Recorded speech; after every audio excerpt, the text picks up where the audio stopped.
दोस्तों नमस्कार। चुनाव का नतीजा इंपॉर्टेंट नहीं है, चुनाव किस तरीके से हुआ है यह इंपॉर्टेंट है। सुप्रीम कोर्ट ने इस बात को कहा है, मैं नहीं कह रहा हूं। सुप्रीम कोर्ट कह रहा है कि चुनाव में कौन हारा कौन जीता यह महत्वपूर्ण नहीं है, चुनाव किस तरीके से किया गया है यह महत्वपूर्ण है। और यह टिप्पणी करते हुए, यह बोलते हुए सुप्रीम कोर्ट ने इलाहाबाद हाई कोर्ट के एक फैसले को पलट दिया है। इलाहाबाद हाई कोर्ट के अंदर एक मामला पहुंचा था प्रयागराज का, जहां पर एक चुनाव के अंदर जो वोट डाले गए थे उससे ज्यादा वोटों को गिना गया और एसडीएम ने कहा कि दोबारा से गिनती होनी चाहिए। लेकिन इलाहाबाद हाई कोर्ट ने जीते हुए उम्मीदवार की तरफ उनके पक्ष में फैसला सुना दिया और जो याचिका लेकर के पहुंचे थे उनकी याचिका को खारिज कर दिया। मैं पहले जरा आपको आसान भाषा में 2 लाइनों में पूरा यह मामला समझा देता हूं और अगर आपको लगे कि वाकई बहुत बड़ा फैसला है तो आप इस खबर को फिर आखिरी तक सुनिएगा, क्योंकि खबर बहुत बड़ी है और खबर बहुत जरूरी है। दरअसल एक मामला था प्रयागराज का। प्रयागराज के अंदर जो कुल वोट डाले गए थे उससे ज्यादा वोट गिन लिए गए। यह अपने आप में बड़ा अजीब मामला है कि कैसे जो है वोट ज्यादा गिने जा सकते हैं। वोट कम तो गिने जा सकते हैं लेकिन ज्यादा नहीं गिने जा सकते हैं। एक क्लास के अंदर अगर 10 बच्चे हैं, 10 बच्चे जाकर के वोट डालते हैं तो हो सकता है कि 1-2 बच्चा वोट ना डाले या 1-2 बच्चे का वोट रिजेक्ट कर दिया जाए, लेकिन 10 का 15 तो काउंटिंग नहीं हो सकती। और यह मामला फिर पहुंच गया इलाहाबाद हाई कोर्ट में। जो 3 उम्मीदवार हारे थे उन्होंने अपनी याचिका डाल दी इलाहाबाद हाई कोर्ट में।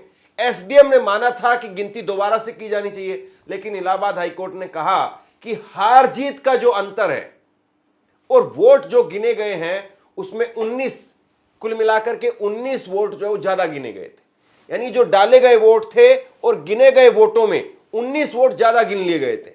और जो हार जीत का दोनों उम्मीदवारों के बीच में अंतर था वो 37 वोटों का था। और उसके बाद में इलाहाबाद हाई कोर्ट ने इसको खारिज कर दिया। लेकिन अब वो पहुंच गए सुप्रीम कोर्ट में। 4 साल पुराना मामला है और 4 साल पुराने मामले को सुनते हुए सुप्रीम कोर्ट ने कहा कि प्रत्येक वोट जरूरी है, प्रत्येक दस्तावेज वो जरूरी है।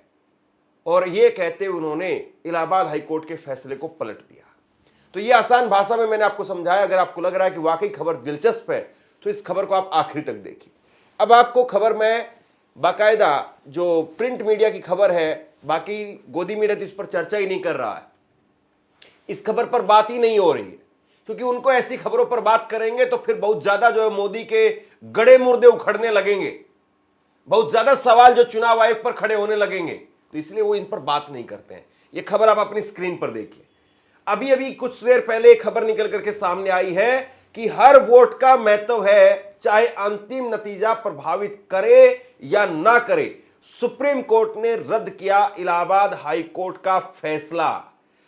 सुप्रीम कोर्ट ने कहा कि चुनाव में प्रत्येक वोट का अपना महत्व होता है, भले ही वह चुनाव के अंतिम परिणाम को प्रभावित करे या ना करे, इसलिए उसकी पवित्रता बनाए रखना आवश्यक है। सुप्रीम कोर्ट ने इलाहाबाद हाई कोर्ट के उस फैसले को रद्द कर दिया जिसमें हाई कोर्ट ने एसडीएम के द्वारा दोबारा गणना के आदेश को निरस्त किया गया था। अब देखिए आगे क्या कहा गया इसमें। चुनाव से जुड़ा हर एक दस्तावेज जरूरी है।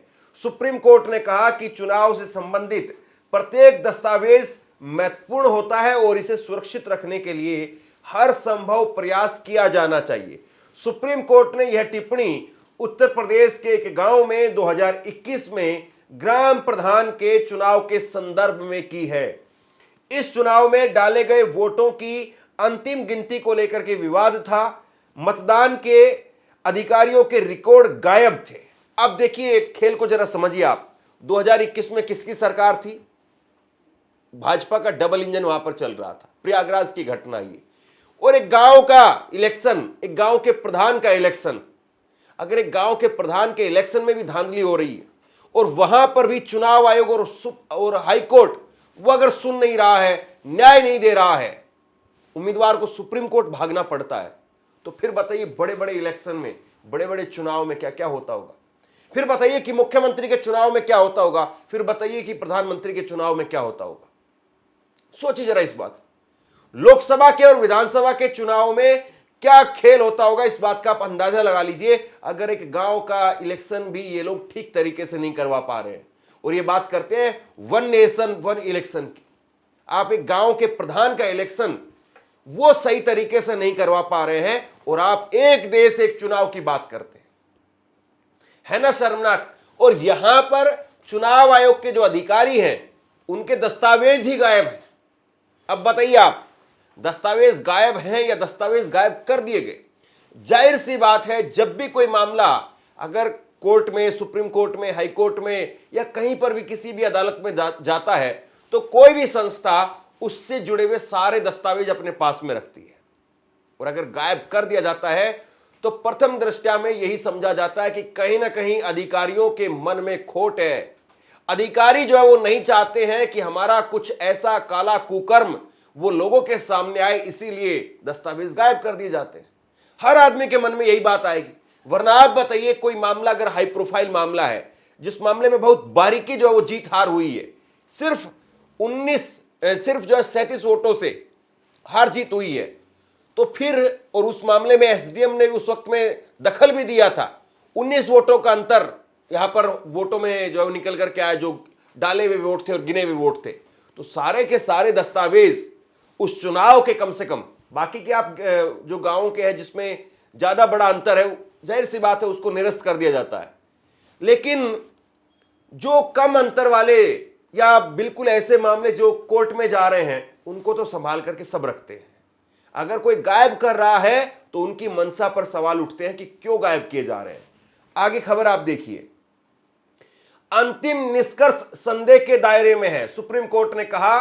सुप्रीम कोर्ट के जस्टिस संजय करोल की अगुवाई में बेंच ने 6 मार्च को दिए अपने फैसले में कहा कि मतदान केंद्रों के प्रोसीडिंग अफसर की डायरी तमाम प्रयासों के बावजूद नहीं मिल पाई है। इसीलिए कोर्ट के द्वारा कहा कि अंतिम गिनती संदेह के दायरे में आती है। अब बताइए आप, सारे घोड़े खोल लिए, लेकिन वहां पर चुनाव आयोग के अधिकारी जो थे उनकी डायरी नहीं मिल रही है। अब ये डायरी मिल नहीं रही है, डायरी गायब कर दी गई है। सोचिए जरा इस बात को। और मैं फिर कह रहा हूं इस बात को कि अगर एक ग्राम प्रधान का अगर चुनाव इस देश में निष्पक्ष तरीके से नहीं हो पा रहा है, या उस चुनाव में उठ रहे सवालों का अगर जवाब नहीं मिल पा रहा है, तो प्रधानमंत्री के चुनाव में, यानी लोकसभा के चुनाव में और विधानसभा के चुनाव में क्या कुछ खेल होता होगा, इस बात को जरा सोच लीजिए। कोई अंदाजा लगाना कोई बहुत बड़ा मुश्किल काम नहीं है। सुप्रीम कोर्ट ने दोबारा काउंटिंग का आदेश दिया है, यह महत्वपूर्ण बात है। सुप्रीम कोर्ट ने दोबारा काउंटिंग का आदेश देते हुए कहा कि चुनाव में खड़े उम्मीदवारों का मतदान प्रक्रिया पर नजर रखना और रिकॉर्ड का निरीक्षण करना उनके अधिकार क्षेत्र से बाहर नहीं किया जा सकता। अगर मतदान अधिकारियों के रिकॉर्ड गायब हैं और उनकी पुष्टि नहीं की जा सकती है, तो यह माना जा सकता है कि अंतिम निष्कर्ष संदेह के दायरे में है। चुनाव से संबंधित महत्वपूर्ण प्रत्येक दस्तावेज महत्वपूर्ण होता है और इसे सुरक्षित रखने के लिए हर संभव प्रयास किया जाना चाहिए। तो भैया, सुप्रीम कोर्ट जो है वो धागे खोल रहा है। अब एक ही जो है वो यहां पर जो है वो सीधे तौर पर संकेत मिल रहा है, जिसको सुप्रीम कोर्ट की तरफ से भी कहा गया है कि अंतिम जो निष्कर्ष है वो संदेह के दायरे में है। मतलब सीधे तौर पर जो है वो इस देश का चुनाव आयोग, उसके निकम्मेपन पर सवाल खड़े हो रहे हैं। मतलब कितनी सारी याचिकाएं जो है सुप्रीम कोर्ट में, अलग अलग कोर्ट में दायर हैं, कितनी सारी याचिकाएं लंबित हैं और अभी तक उन पर फैसला नहीं हो पा रहा है। और अब जो है एक छोटा सा बबूला निकल करके सामने आया, और उस बबूले ने जो है वो आपकी औकात सबके सामने रख दी कि चुनाव आयोग इस देश का वो इतना निकम्मा है, या इस चुनाव आयोग इस देश का वो इतना ढीला है कि वो एक ग्राम प्रधान के इलेक्शन में, और कुल 1100-1200 वोटों का मामला था, ज्यादा बड़ा नहीं है, आगे पूरा मामला आपको अभी बताता हूं। अगर 1100-1200 वोट का मामला अगर वो इनसे नहीं निपट पा रहा है, तो फिर आप क्या करेंगे? आपके बस की बात नहीं है। अब पूरा मामला क्या है जरा वो सुन लीजिए। मामला कुल गिने गए वोटों की संख्या को लेकर के था। प्रयागराज के एक ग्राम प्रधान के चुनाव में हिस्सा लेने वाले अपीलकर्ता को बताया गया कि कुल 1193 वोट पड़े थे, जबकि आधिकारिक घोषणा में 1213 वोट दर्ज किए गए। इस प्रकार 19 वोटों का अंतर था। याद करिए, 1193 वोट जो है वो पड़े, ये बताया गया था, जबकि आधिकारिक जो घोषणा हुई थी उसमें 1213 वोट थे, यानी 19 वोटों का अंतर था। प्रतिवादी जो यानी दूसरे नंबर पर रहे, वो 37 वोटों के अंतर से जो है वो जीते थे। दूसरे नंबर पर जो थे उम्मीदवार, वो 37 वोटों से हारे थे। इसलिए भले ही अतिरिक्त वोट 19 वोटों को घटा दिया जाए तो उनकी जीत पर कोई प्रभाव नहीं पड़ता है। हालांकि कोर्ट ने कहा कि उसका उद्देश्य यह नहीं है कि कौन जीता, बल्कि यह देखना है कि प्रक्रिया उचित थी या नहीं। यह प्रक्रिया संवैधानिक सिद्धांतों या स्थापित मानकों के अनुरूप होनी चाहिए। अगर ऐसा नहीं होता है तो उस व्यक्ति को पावर से हटा दिया जाना चाहिए और जनता द्वारा निर्णय लेने की प्रक्रिया को पुनः शुरू किया जाना चाहिए। कोर्ट ने माना कि इस मामले में मतगणना उचित होगी, पुनः मतगणना जो है वो उचित होगी। समझे आप पूरे मामले को। यहां पर बताया गया कि 1193 वोट जो है वो पड़े हैं, लेकिन जो घोषणा हुई थी, आधिकारिक तौर पर जो घोषणा हुई थी, यानी जो लिख करके दिया जाता है, वो 1213 वोट थे। अंतर कितना हुआ? 19। मतलब कि जो वोट डाले गए और जो वोट गिने गए उसमें 19 वोटों का अंतर है, और जो हार जीत का अंतर है वो 37 वोटों का अंतर है। और इलाहाबाद हाईकोर्ट ने जब ये मामला खारिज किया था तो तर्क ये दिया था कि भाई 19 वोट का अंतर है, 37 वोट से हार जीत हुई है। अगर ये मान ले कि जो उम्मीदवार हारा है, ये 19 वोट सारे उसकी तरफ गए, तब भी जो उसकी हार जीत जो है वो सुनिश्चित नहीं हो पाती है। वो हार जीत तो, उसकी हार तो फिर भी रहेगी। लेकिन सुप्रीम कोर्ट ने कहा हमारा मकसद जो है वो हार जीत से नहीं है कि कौन हार रहा है कौन जीत रहा है। इलाहाबाद हाईकोर्ट ने तो तर्क यही दिया था कि 19 वोट आपके कम है, अगर आपको 19 वोट ज्यादा भी दे देंगे हम लोग, और ये मान लेंगे कि 19 वोट जो ज्यादा गिने गए हैं वो आपके थे सारे, तो भी 37 में से जो है वो 19 वोट जाएंगे, तो भी 18 बचे, तो भी जो है वो आप हार रहे हैं, 18 वोट से हार रहे हैं। अब 37 वोट से हार रहे हैं, तब अब जो 37 वोटों से हार रहे हैं, तब 18 वोटों से हार जाएंगे। लेकिन सुप्रीम कोर्ट ने कहा कि हम ये नहीं देखना चाहते कि कौन हारा है कौन जीता है, प्रक्रिया सही है या नहीं है, क्या आपने प्रोसीजर के तहत काम किया है या नहीं किया है, ये हमारा मकसद है। और उस मकसद में जो है वो पूरी तरह से आप चूक रहे हैं। इसलिए उन अधिकारियों को हटा देना चाहिए और इस मामले के अंदर दोबारा से पुनः मतगणना होनी चाहिए, दोबारा से वोटों की गिनती होनी चाहिए। यह सुप्रीम कोर्ट की तरफ से कहा गया है दोस्तों। इसीलिए जो है बार बार विपक्षी पार्टियां सवाल खड़े करती हैं। एक मामला ऐसा ही राजस्थान का है, वो भी अभी कोर्ट में लंबित है। वहां पर भी बिल्कुल क्लोज मार्जिन से हार जीत हुई है। कांग्रेस पार्टी के उम्मीदवार को जो है वहां पर हारा हुआ घोषित किया गया, भाजपा वहां पर जीती हुई घोषित की गई। मामला वो भी कोर्ट में, और उस मामले में भी कोर्ट ने जो सख्ती दिखाई है। अभी उस मामले में पूरी तरह से फैसला नहीं आया, लेकिन यहां पर इलाहाबाद हाईकोर्ट के फैसले को सुप्रीम कोर्ट ने रद्द कर दिया और कहा कि दोबारा से गणना होनी चाहिए।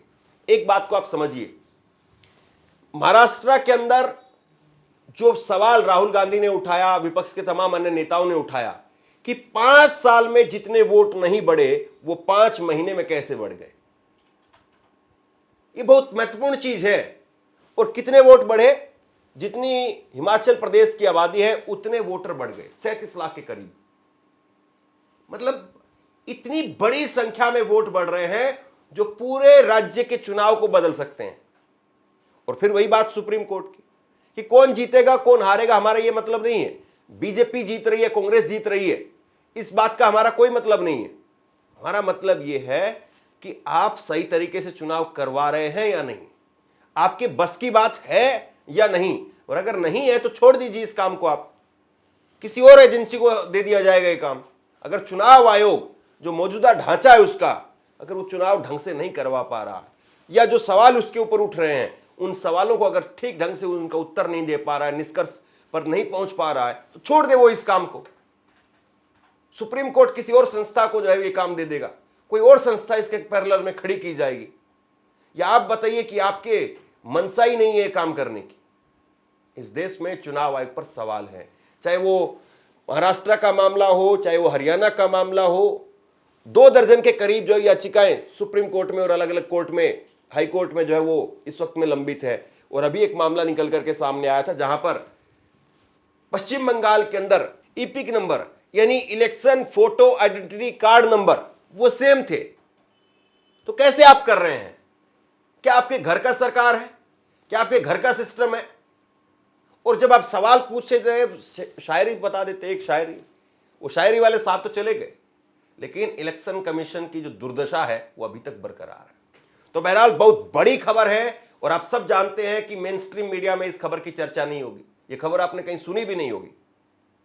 इस खबर को शेयर कीजिए, बहुत जरूरी खबर है ये। लोग क्रिकेट में लगे हुए हैं, क्रिकेट में तो ठीक है, कोई जीतेगा कोई हारेगा, और क्रिकेट जो है वो ठीक है कि आपके लिए जरूरी भी है कि भाई देश जीते, हम लोग ये चाहते हैं, लेकिन अगर देश का इलेक्शन प्रोसेस वो अगर ठीक नहीं है तो फिर कुछ भी इस देश में ठीक नहीं होगा। इस बात को भी जरा समझिए।